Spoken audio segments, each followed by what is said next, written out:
अगर आपने इस बार डीएलएड यानी बीटीसी में एडमिशन लिया है, डीएलएड प्रथम सेमेस्टर के अभ्यर्थी हैं, तो आज की ये वीडियो आप सभी के लिए काफ़ी ज़्यादा महत्वपूर्ण होने वाली है। जैसा कि आपको पता है, डीएलएड की परीक्षाएं जो हैं वो अब नज़दीक है। जून के लास्ट में या जुलाई के प्रथम सप्ताह में शुरू होने की प्रबल संभावना है। लेकिन आपको ये भी पता होना चाहिए, अगर आपने डीएलएड में एडमिशन ले रखा है, कि अन्य कोर्सों की अपेक्षा सबसे ज़्यादा स्टूडेंट जो है वो डीएलएड में ही जो है फेल होते हैं, अर्थात उनकी किसी ना किसी पेपर में बैक लगती है। अगर जस्ट पिछले रिजल्ट को आप देखोगे तो तकरीबन 40% स्टूडेंट जो है वो किसी ना किसी पेपर में फेल थे, यानी उनकी जो है वो बैक लगी हुई थी। तो आज की इस वीडियो में मैं आपको दो प्रमुख कारण बताने वाला हूं कि स्टूडेंट्स की बैक क्यों लगती है और आपको इसके लिए क्या करना चाहिए। और दूसरी सबसे बड़ी बात कि आपको पढ़ाई कितने दिन पहले शुरू करनी चाहिए। जो स्टूडेंट अच्छे नंबर जिन्होंने गेन किया है डीएलएड वगैरह में, उनका शेड्यूल क्या होता था। कंप्लीट जानकारी ऑफिशियल और ऑथेंटिक तौर पर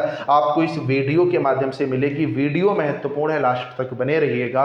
और चैनल पर नया हो तो चैनल को भी आप लोग सब्सक्राइब जरूर कर लेना। तो सबसे पहली बात ये निकल करके आती है कि बैक लगने की जो है ये वजह क्या होती है। तो जब आप डीएलएड में एडमिशन लेते हो तो उसमें ग्रेजुएशन आपका कंपलसरी होता है। अब ग्रेजुएशन जो स्टूडेंट करते हैं तो मुख्यतः 3 जो है वो डिग्री हासिल करके स्टूडेंट आते हैं। पहला बीएससी, दूसरा बीकॉम और तीसरा कौन सा होता है, आपका बीए होता है। डीएलएड में कुल मिलाकर के पेपर होते हैं आपके 8, ठीक है। उनमें से जो कुछ प्रमुख पेपर है, जैसे आपका एक पेपर कौन सा हो गया, मैथ का हो गया, और दूसरा कौन सा हो गया, साइंस का हो गया। ये दो जो पेपर होते हैं ये बीएससी और बीकॉम वाले स्टूडेंट्स के लिए तो बहुत हलवा होते हैं, लेकिन जो बीए के स्टूडेंट हैं उनके लिए ये जो पेपर है थोड़ा सा टफ जो है वो मायने जाते हैं। अगर आप भी मेरी बात से सहमत हो तो ये चीजें कमेंट करके जरूर बताइएगा। अब नेक्स्ट जो बात निकल करके आती है, दो जो पेपर है आपके, एक कौन सा हो गया, सीडीपी हो गया, और दूसरा हो गया आपका शिक्षण अधिगम, ठीक है।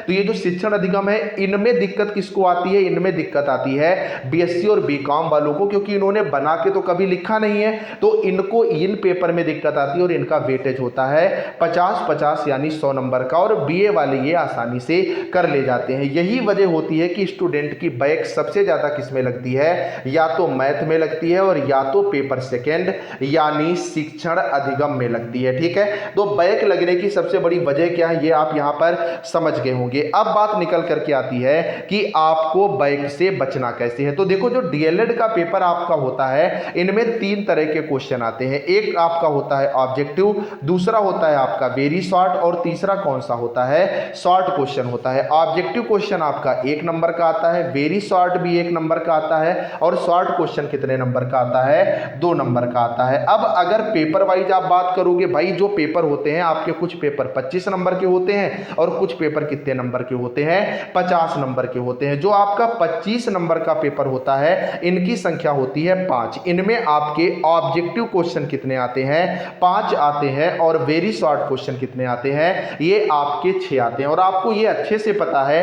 कि ऑब्जेक्टिव में अगर आपने प्रश्न सही किया तो आपको 1 में 1 नंबर मिल जाएगा, और अगर आपने गलत किया तो आपका पूरा नंबर कट जाएगा। यही चीजें लागू होती हैं वेरी शॉर्ट क्वेश्चन पर, क्योंकि इनमें भी आपका 1 नंबर जो होता है वो या तो पूरी तरह से फिक्स होता है या पूरी तरह से चला जाता है, क्योंकि 1 से 2 लाइन में ही ये आंसर लिखना पड़ता है, जो अभी तक डीएलएड का पैटर्न रहा है। अब बात आती है कि जो 25 नंबर का पेपर होगा सर, उसमें पासिंग मार्क्स कितना होगा, तो उसमें पासिंग मार्क्स होगा आपका 12 नंबर। मतलब अगर आपने ऑब्जेक्टिव और वेरी शॉर्ट को अच्छे से प्रिपेयर कर लिया, अगर ये 11 नंबर आपको पूरे मिल गए, तो फिर जो 14 नंबर आपके बचे हैं ना शॉर्ट क्वेश्चन के, उसमें आप क्या 1 नंबर नहीं ले पाओगे, मतलब यहां पर बैक से बच जाओगे। और जितने भी टॉपर स्टूडेंट रहे हैं, जो मैंने बात करी, क्योंकि काफी ज्यादा स्टूडेंट्स मेरे टच में रहते हैं, तो उन्होंने भी ये स्पष्ट रूप से बताया है कि सर मैंने जो फोकस किया था वो स्पेशली ऑब्जेक्टिव और वेरी शॉर्ट पर किया था, क्योंकि शॉर्ट में तो थोड़ा बहुत हम बना के भी लिख सकते हैं, इनमें आपको पॉइंट टू पॉइंट आंसर जो है वो देना होता है। जबकि जो 50 नंबर के पेपर होते हैं ये होते हैं आपके 3,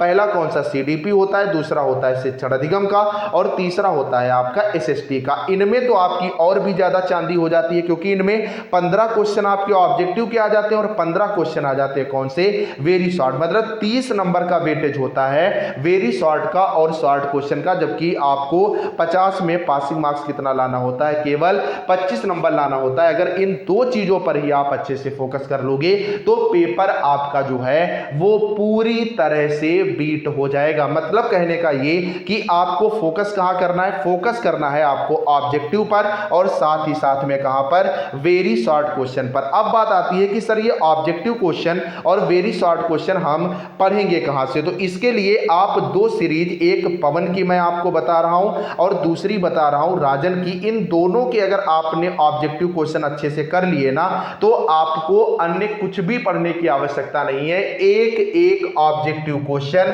आपको इन्हीं दो सीरीज से रखा हुआ मिलेगा। अब इनकी पीडीएफ आपको कहां मिल जाएंगी ये भी आगे वीडियो में मैं आपको जो है वो बताने वाला हूं। अब नेक्स्ट बात सबसे बड़ी आती है कि सर पढ़ाई जो है वो कितने दिन पहले शुरू करनी चाहिए। तो देखिए पढ़ाई का कोई समय नहीं होता। अगर आप अभी से पढ़ाई कर रहे हो तो बहुत अच्छी बात है, लेकिन एक बात निकल करके आती है कि जब आप डीएलएड जैसे कोर्स करते हो तो आप कहीं ना कहीं कॉम्पिटिटिव एग्जाम की तैयारी जरूर कर रहे होंगे या आप किसी ना किसी स्कूल में टीचिंग कर रहे होंगे। मतलब अगर मैं बात करूं तो 10% ही स्टूडेंट ऐसे होंगे जो पूरी तरह से फ्री होंगे और पूरी तरह से ही समय जो है वो डीएलएड पर दे रहे होंगे। तो अगर आप मेरी मानोगे और जो स्टूडेंट अच्छे नंबर गेन कर चुके हैं उनकी मानोगे तो एक महीना मोर देन सफिशिएंट है एग्जाम से पहले आपकी तैयारी के लिए। और एक महीने में भी कितने घंटे, अगर आपने डेली 4 घंटे जो पढ़ाई कर ली तो आप पेपर में 90% नंबर जो है वो हासिल कर लोगे। बहुत से मेरे ऐसे दोस्त हैं जानने वाले हैं और आपने भी अगर बात करी होगी अपने सीनियर से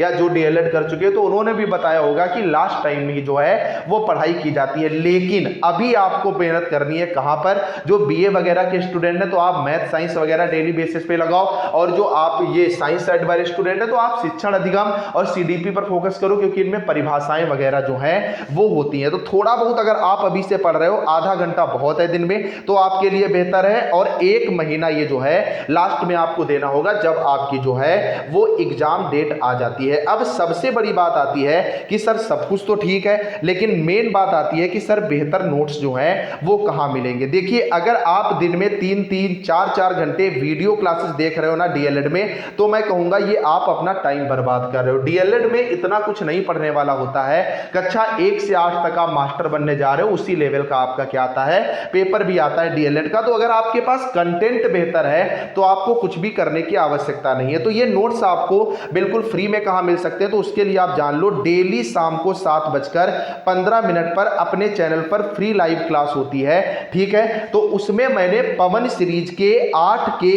पेपर का एक एक ऑब्जेक्टिव क्वेश्चन जो है वो कंप्लीट करवा दिया है। प्लेलिस्ट भी बनी हुई है या लाइव सेक्शन में जाकर के आप लोग देख लीजिएगा, वहां पर आपको जो है वो वीडियोज मिल जाएंगी। वो वीडियोज आप अच्छे से खत्म कर डालो, पवन सीरीज की हो जाएंगी और अभी 2-3 दिन में आपको राजन सीरीज की भी जो है वो वीडियोज मिलनी शुरू हो जाएंगी। दूसरी बात, अगर आप चाह रहे हो कि सर हमें ऑब्जेक्टिव की भी पीडीएफ मिल जाए, साथ में हमें नोट्स वगैरह भी मिल जाए, तो पहले आप यहां पर नोट्स ये देखिए। ठीक है, ये जैसे यहां पर आप साइंस के नोट्स देख सकते हैं, इनकी राइटिंग भी आप देखिएगा और इनका कंटेंट भी आप अच्छे से देखिएगा कि कितना बेहतर है। और सारे 8 के 8 पेपर का कंटेंट मैंने जो है वो पीडीएफ के माध्यम से इसी तरह से जो है वो आप लोगों के लिए तैयार कराया है। वीडियो कोर्स तो आपको बहुत बेचते हुए मिल जाएंगे, लेकिन पीडीएफ आपको इतनी बेहतर लैंग्वेज में कि आप स्क्रॉल करते हुए चले जाओ और सब कुछ आपको बेहतर मिलता चला जाए, ये इस चैनल ने ही आपको दिया है। इसमें आपको मिल क्या क्या जाता है, 2 सीरीज पवन और राजन के सारे ऑब्जेक्टिव क्वेश्चन आपको मिल जाएंगे पीडीएफ फॉर्म में। ठीक है, सारे का मतलब सारे ही मैं बोल रहा हूं क्योंकि अगर फर्स्ट ईयर में आपको मैं बेहतर कंटेंट नहीं दूंगा तो सेकेंड सेमेस्टर में आप मेरा कोर्स 99 रुपए वाला नहीं परचेज करोगे। 8 के 8 विषय के topic wise handwritten notes मिल जाते हैं एकदम आसान भाषा में। इसके बाद अगर आप देखोगे शॉर्ट क्वेश्चन आपको मिल जाते हैं, एग्जाम ओरिएंटेड कंटेंट है सारा का सारा, डाउट सेशन और मेरा कॉन्टेक्ट नंबर भी आपको मिल जाता है जिसमें आप पर्सनल डाउट दूर कर सकते हो। इस कोर्स की फीस है केवल 99 रुपए शुरुआती, 500 स्टूडेंट के लिए। बहुत ज्यादा स्टूडेंट इस कोर्स में जुड़ भी चुके हैं तो बहुत जल्दी ऑफर भी खत्म हो जाएगा। इस कोर्स से आपको जुड़ना कैसे है, तो आप 99 रुपए पेटीएम या गूगल पे करके, ये जो नंबर आपको स्क्रीन पर दिख रहा है 9839832302, इसी पर स्क्रीनशॉट व्हाट्सएप कर देना, आपको तुरंत जो है वो पेड बैच में जोड़ लिया जाएगा। 99 रुपए कहीं आते जाते इतना बेहतर कंटेंट पीडीएफ फॉर्म में आपको कोई नहीं दे रहा है। तुरंत जाओ और इस बैच से जुड़ो, ज्यादा सोचो नहीं, लाखों रुपए लगा करके डीएलएड कर रहे हो तो कैसे ज्वाइन करना है, पेटीएम या गूगल पे करना है 99 रुपए। किस नंबर पर, ये नंबर जो आपको स्क्रीन पर दिख रहा है, इसके रिव्यू भी आप यहां पर जो है वो देख सकते हो कि ये नोट्स जो है वो कितने ज्यादा बेहतर दिए हुए हैं। ठीक है, बाकी आप लोग मेरा टेलीग्राम भी ज्वाइन कर लो, जिसका लिंक नीचे डिस्क्रिप्शन में, वहां पर आपको हर अपडेट मिलती रहती है। कल से आप लोग शाम को 7:15 वाली क्लास में जरूर जुड़ना और इस बैच से भी जरूर जुड़ जाओ। चलो बताइए आज की वीडियो आप कैसी लगी, जाते जाते चैनल को जरूर सब्सक्राइब करना, वीडियो को लाइक करना। चलिए दोस्तों, मिलने तक के लिए बाय बाय।